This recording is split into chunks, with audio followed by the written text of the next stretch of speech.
जिंदगी में दो चीजें जितना छुपी रहे उतना फलती हैं, योजना और दर्द। रात शांत थी, चंद्रमा की रोशनी नदी के पानी पर गिरकर ऐसे लग रही थी मानो समय खुद बह रहा हो। हवा में ठंडक थी, पेड़ों की पत्तियां हल्की आवाज कर रही थी और उसी शांति के बीच आचार्य चाणक्य धीरे धीरे चलते हुए नदी किनारे आए। ठंडी मिट्टी पर बैठते ही उनके व्यक्तित्व की गंभीरता वातावरण में फैल गई। पास ही चंद्रगुप्त बैठा था, चेहरा शांत लेकिन आंखों में तूफान। वो केवल बैठा नहीं था, वो सोच रहा था, डूब रहा था, उलझ रहा था। कुछ पल मौन के बाद चाणक्य ने पूछा, क्या सोच रहे हो पुत्र? चंद्रगुप्त ने गहरी सांस ली। उसकी आवाज धीमी थी लेकिन दर्द साफ था। गुरुदेव, क्या हर बात दिल में रखना सही है? कभी कभी लगता है सब कह दूं तो हल्का हो जाऊं। चाणक्य मुस्कुराए, पर वो मुस्कान कोमल नहीं, कटाक्ष भरी चेतावनी थी। यही सबसे बड़ा जाल है। दुनिया सबसे ज्यादा उन्हीं को तोड़ती है जिनका दिल साफ और जुबान ढीली होती है। उन्होंने मुट्ठी में मिट्टी उठाई, बंद की और धीरे धीरे उसे गिरा दिया। तिजोरी में रखा धन सुरक्षित रहता है लेकिन जमीन पर पड़ा सोना हमेशा लूट जाता है। चंद्रगुप्त ध्यान से सुन रहा था। पुत्र, बोलना हर किसी के बस की बात है लेकिन चुप रहना एक कला है, और जो इस कला में माहिर हो जाए दुनिया उसकी ताकत को समझ नहीं पाती और यही उसे अजय बनाता है। फिर चाणक्य की आवाज रणनीति बन गई। आज मैं तुम्हें 7 ऐसी बातें बताऊंगा जिन्हें चाहे कोई कितना भी अपना हो कभी मत बताना, क्योंकि अगर ये बातें बाहर गईं तो दुनिया तुम्हें तुम्हारे ही शब्दों से हराएगी। फरिश्तवाल तो जाते हैं, तभी आपके घर की समस्याएं कभी दुनिया को मत बताओ, और यहीं से तुम्हारा पहला सबक शुरू होता है। जिस घर की बात बाहर जाती है वह घर घर नहीं, दूसरों की चर्चा और मनोरंजन बन जाता है। चंद्रगुप्त ने ध्यान से सुना। उसकी आंखों में सवाल थे, पर चाणक्य ने बिना रुके आगे बात कही। दुनिया दर्द बांटने नहीं आती, दुनिया कहानी सुनने आती है। जो लोग तुम्हारी कहानी सुनते हैं वो तुम्हारी तकलीफ नहीं, तुम्हारी कमजोरियां याद रखते हैं। उन्होंने लकड़ी का छोटा सा टुकड़ा उठाकर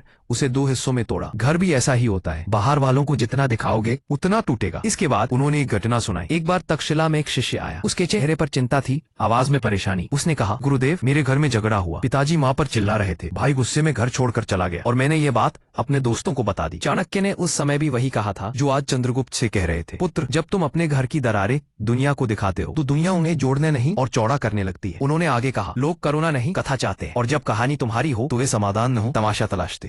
चाणक्य ने फिर दूसरा उदाहरण दिया। एक गाँव में 2 भाई थे, दोनों में रोज झगड़ा होता था। एक दिन बड़े भाई ने अपनी नाराजगी में पंचायत के सामने छोटे भाई की बुराई कर दी। नतीजा, परिवार की इज्जत मिट्टी में मिली। लोग उनसे दूरी बनाने लगे, बच्चे भी दूसरों की बातों का विषय बन गए। चाणक्य ने कठोर स्वर में कहा, घर की आग अगर घर के बाहर जलाई जाए तो राख सिर्फ रिश्तों की नहीं सम्मान की भी होती है। उन्होंने चंद्रगुप्त की ओर देखा और अंतिम पंक्ति बोलते हुए कहा, संबंध तब तक मजबूत रहते हैं जब तक वे भीतर सुलझाए जाते हैं, पर जैसे ही उन्हें बाहरी आंखों में फेंक दिया जाता है वे सम्मान नहीं खिलौना बन जाते हैं। चंद्रगुप्त ने सिर झुका लिया। अब उसके चेहरे पर समझ थी। दुनिया तुम्हारी सफलता पर ताली नहीं बजाती, पहले तुलना करती है, फिर शक और अंत में जलन। चाणक्य अभी भी उसी गहरी सोच में था कि चाणक्य ने तीसरा सत्य रखा, पुत्र, अपनी कमाई और धन का खुलासा कभी मत करना। उनकी आवाज धीमी थी लेकिन अर्थ गहरे और चेतावनी भरे। अर्थ गहरे और चेतावनी भरे। धन वो चीज है जो जितना दिखाओगे उतना खतरा बढ़ेगा, क्योंकि इंसान की नजर सबसे पहले वहीं जाती है जहां चमक हो, और जलन वहीं से शुरू होती है जहां तुलना हो। उन्होंने एक कहानी सुनाई। मगध का एक राजा था, बेहद धनी। एक दिन उसने दरबार में अपने खजाने की झलक सभी को दिखाई। कुछ प्रभावित हुए लेकिन कुछ की आंखों में एक अलग चमक थी, ईर्ष्या की। कुछ ही दिनों में पड़ोसी राज्य ने हमला किया। युद्ध का कारण सत्ता नहीं, धान्य नहीं, बल्कि लालच था, और वही खजाना लूट कर ले जाया गया जिसका राज राजा ने खुद खोला था। चाणक्य बोले, धन जितना गुप्त हो उतना सुरक्षित होता है, और धन जितना दिखाया जाए उतना संकट को निमंत्रण देता है। उन्होंने चंद्रगुप्त की ओर देखते हुए पूछा, क्या तुमने कभी देखा है कि असली अमीर लोग अपनी कमाई सबको बताते हैं? फिर स्वयं ही उत्तर दिया, नहीं, क्योंकि वे जानते हैं जहाँ जानकारी होती है वहाँ अपेक्षाएं जन्म लेती हैं, और जहाँ अपेक्षा हो वहाँ निराशा, आलोचना, ईर्ष्या और षड्यंत्र भी। उन्होंने बात और स्पष्ट की, अगर दुनिया को पता चल जाए कि तुम्हारे पास धन है तो कुछ लोग तुम्हारे करीब आएंगे मदद के नाम पर, कुछ तुम्हें नीचे दिखाने के लिए अवसर ढूंढेंगे, और कुछ सिर्फ इसलिए तुमसे द्वेष रखेंगे क्योंकि तुम्हारे पास वो है जो उनके पास नहीं। अंत में चाणक्य ने ठोस शब्दों में कहा, धन का सबसे बड़ा रक्षक उसका मौन है। जो धन दिखाया जाए वह खतरा बनता है, जो धन छुपाया जाए वह शक्ति बनता है। चंद्रगुप्त ने धीरे से कहा, अब समझ आया गुरुदेव, धन सुरक्षा चाहता है, प्रदर्शन नहीं। जो लोग रास्ता बताकर चलते हैं अक्सर मंजिल तक नहीं पहुंचते। चंद्रगुप्त अब और अधिक गंभीर हो चुका था। चाणक्य ने उसके भाव पढ़ लिए और अगली बात बिना किसी भूमिका के कही, पुत्र, अपनी भविष्य की योजनाएं गुप्त रखो। जब तक कदम पूरा ना हो जाए उसे दुनिया के सामने मत लाओ। उनकी आवाज अब सलाह नहीं, आदेश। योजना की असली शक्ति उसकी चुप्पी में होती है। जैसे बीज मिट्टी में दबकर चुपचाप बढ़ता है, वैसे ही लक्ष्य मौन में में फलता है। फिर उन्होंने एक वास्तविक घटना सुनाई। एक व्यापारी था, महत्वाकांक्षी और दृढ़। उसने सोचा कि वह शहर में सबसे बड़ी मसालों की दुकान खोलेगा, पर गलती यह थी उसने यह योजना पूरी होने से पहले सबको बता दी। रिश्तेदारों को बताया, दोस्तों को बताया, यहाँ तक कि पड़ोसियों को भी बताया। कुछ ने तारीफ की, कुछ ने सलाह दी, लेकिन एक व्यक्ति चुप रहा। वही व्यक्ति अगले सप्ताह उसी जगह उसी विचार के साथ दुकान खोल चुका था जहाँ व्यापारी अपनी दुकान लाने का सपना देख रहा था। जब व्यापारी वहाँ पहुँचा तब तक बाजार उसके दिना चल पड़ा था। चाणक्य ने चंद्रगुप्त की ओर देखकर कहा, यह गलती अक्सर बुद्धिमान करते हैं, क्योंकि वे सोचते हैं कि दुनिया उनकी योजना सुनेगी, सराहेगी और सहयोग देगी। पर वास्तविकता यह है, दुनिया विचार चुराती है, नियत नहीं। उन्होंने रुककर गहरी सांस ली। जब तक योजना पूरी ना हो वह तुम्हारी है, लेकिन जैसे ही तुम उसे बोल देते हो वह सबकी हो जाती है। चंद्रगुप्त ध्यान से सुनता रहा। चाणक्य बोले, दुनिया न सलाह देने की जिम्मेदारी लेगी, न असफलता की। तो फिर दुनिया को यह क्यों पता हो कि तुम क्या करने वाले हो? उन्होंने अंतिम वाक्य दृढ़ता से कहा, याद रखना, तैयारी का समय दिखाने का नहीं होता। परिणाम आने पर बोलो, तब दुनिया सुनने के लिए मजबूर होगी। चंद्रगुप्त की आंखों में अब समझ थी। वह धीरे से बोला, अब समझ गया गुरुदेव, काम पहले होना चाहिए, शोर बाद में। दुनिया मदद करने नहीं आती, दुनिया मौका तलाशती है। चाणक्य ने अगला सत्य कहा, अपनी कमजोरी कभी किसी को मत बताओ। उन्होंने कहा, जिस दिन तुमने बता दिया कि तुम्हें किस बात से डर लगता है, उसी दिन तुमने दूसरों को अपने खिलाफ पहला हथियार दे दिया। उन्होंने उदाहरण दिया, एक योद्धा था, बहादुर, तेज, पर एक डर था, तीरों का। उसने सोचा अपना डर अपने सबसे करीबी साथी को बताना है, लेकिन समय बदला, स्थिति बदली, दोस्त शत्रु बन गया। युद्ध में पहला तीर उसी योद्धा की तरफ छोड़ा गया, क्योंकि शत्रु को पता था कहाँ मारना है। चाणक्य की आवाज सख्त थी, कमजोरी तब तक शक्ति है जब तक दुनिया उससे अनजान है, लेकिन जैसे ही तुम उसे जुबान पर लाते हो, वह तुम्हारे खिलाफ सबसे तेज वार बन जाती है। प्रिंसिपल। चंद्रगुप्त चुप था, पर उसकी आंखों में संकल्प था। जो भलाई दिखाई जाती है वह भलाई नहीं, सौदा होती है। चाणक्य ने अगला सत्य कहा, अगर तुम दान करते हो तो उसका बखान मत करो। उन्होंने चंद्रगुप्त की ओर देखा और बोले, दान का मूल्य उसकी चुप्पी में है। अगर दान बोला जाए तो वह पुण्य नहीं, अहंकार बन जाता है। उन्होंने कहानी सुनाई। एक राजा ने एक वर्ष में 100 गायें दान की। लोगों ने तालियां बजाई, गीत गाए। राजा गर्व से मुस्कुराया, लेकिन उसी रात उसे स्वप्न में एक वृद्ध ब्राह्मण मिला और बोला, राजन, तुमने जो दिया वह पुण्य नहीं रहा, क्योंकि तुमने उसे घोषणा में बदल दिया। भलाई जो दिखाई जाए वो खरीद बन जाती है, पर जो छुपाई जाए वो कृपा बनती है। चाणक्य ने अंतिम पंक्ति दृढ़ आवाज में बोली, दाएं हाथ से दिया गया दान अगर बाएं हाथ को भी पता चल जाए तो वह भी अधिक है। चंद्रगुप्त ने सिर झुकाया। अब वो समझ रहा था, सच्चा दान शोर नहीं, मौन चाहता है। कुछ घाव दुनिया को नहीं दिखाई जाते, वे भीतर आग बनकर शक्ति में बदलते हैं। चाणक्य ने आगे कहा, अपनी हार और अपमान की कहानी कभी किसी को मत सुनाओ। उन्होंने एक उदाहरण दिया। एक योद्धा युद्ध में हार गया। उसने हर गांव में जाकर कहा, मुझे धोखा दिया गया, मैंने अन्याय झेला, दुनिया ने मेरे साथ गलत किया। कुछ लोग दया से सुनते रहे, पर अधिकांश उसे मजाक की तरह देखने लगे। और जब वह फिर युद्ध में उतरा, लोग जीत देखने नहीं आए थे, वे उसकी अगली हार का इंतजार कर रहे थे। चाणक्य ने चंद्रगुप्त की आंखों में देखते हुए कहा, कैसे हुए? दुनिया तुम्हारे दुखों पर नहीं रोती, वह उन्हें याद रखती है। अगर अपमान हुआ है उसे बोलकर हल्का मत करो, उसे जलने दो, क्योंकि वक्त आने पर वही आग वापसी की तलवार बनती है। चंद्रगुप्त की मुट्ठी भींच गई। अब वह समझ चुका था, शिकायत नहीं, कमबैक बोलता है, वह उन्हें गिनती है। चाणक्य ने अगली नीति कही, अपनी भावनाएं किसी के सामने मत खोलो। क्रोध,